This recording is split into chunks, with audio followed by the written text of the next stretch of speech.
Now that I've tested those prints, I can take and jump into them and suppress this last feature. So I go back to full size, same with the left-hand side. So extrusion 10, right click, suppress feature. So now I have these, if I go back to my both screens, you can see the whole thing. So what I'd really like to do is make it so that I can use screws along the back and bottom. So probably two screws on the back, and then one screw on the bottom to hold these together. Now, because of the Prusa, I have lots of M3, that's metric 3mm diameter screws. And what I can do is I can go to place and go from content center, and actually can load screws up. And I believe I have a bunch of 10mm. So I'm going to go to fasteners, bolts, and I'm going to go to socket head. And I'm going to click on the first one, metric, double click on it. And now from here, I will pick the size and length. So I want M3, and I'm going to pick 10mm. And that is the length from the bottom of the head to the end of the threads.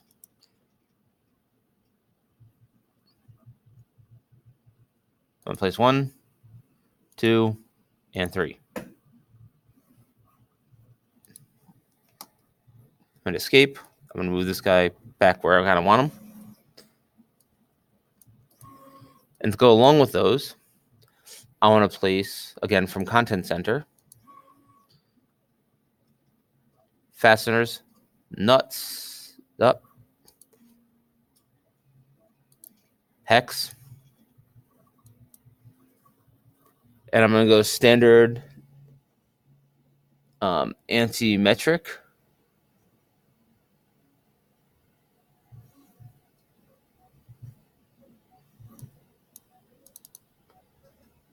I'm fairly certain this is the right one. And I want M3, and hit apply. 2, 3. So now I have my pieces for my component, the content center placed. I hit cancel, close this out, and now I know part of this I'm going to just use an insert because I know that insert is going to go along with the bolt. And I'm just all 3 of my bolts and nuts because they are going to go together.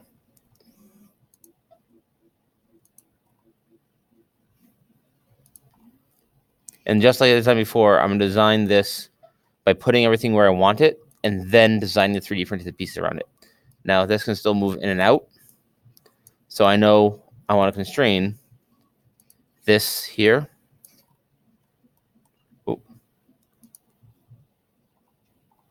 To this back plate here. Back of that there. But I don't want it directly mated because that won't hold it together. I need some space that's going to be 3D printed. So let's try 0.2. And that's good. It leaves me enough room for 0.1 either side. And there's some threads sticking out. I could probably even go up to 0.3. So the screw is all the way through, which is important. You don't want to have trouble threading it. But I have plenty of room for 3D printed material to make a nice flange. So apply. I'm going to do the same thing for all 3 of these. So I'm going to tilt the lit this way. Select this surface. Turn the cube lit this way. Drag. Grab that. 0.3. Apply. And again, I'm going to grab this. And this. 0.3. That gives me my 3 bolt assemblies. Now, I'm going to look at it from the right-hand side. And I want to move these kind of where I want them in space. So I'm going to move them back over to here.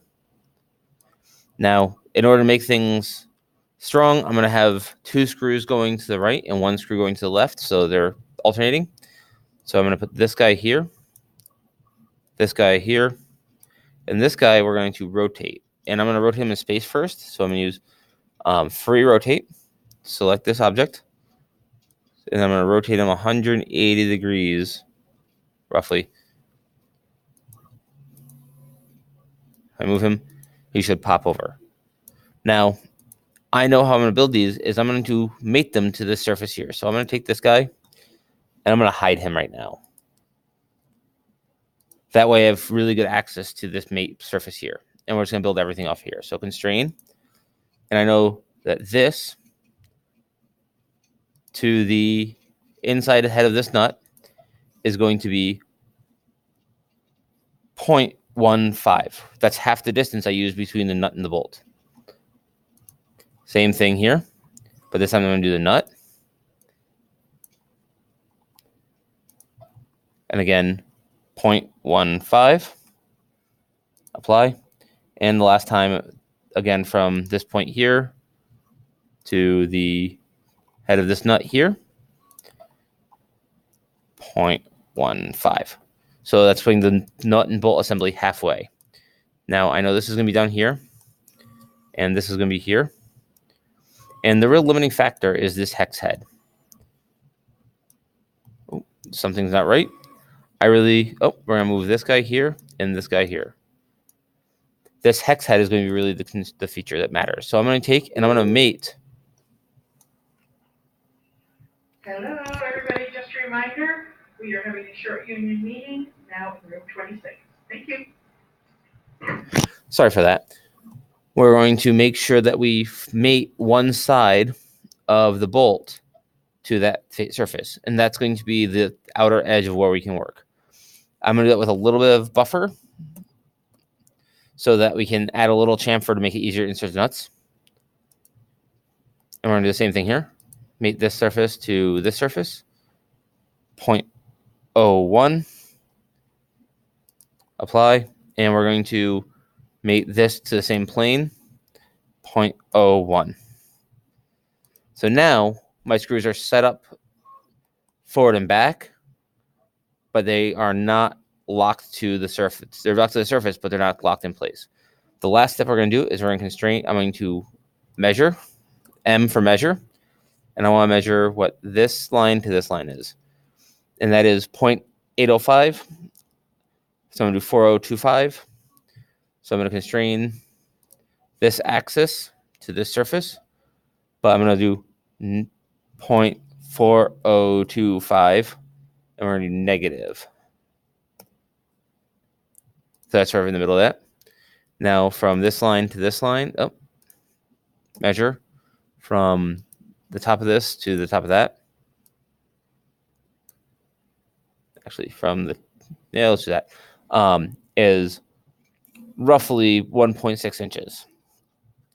So 1.6 divided by 3, we'll just use that math ourselves. So from here to here is 1.6 divided by 3 times 2.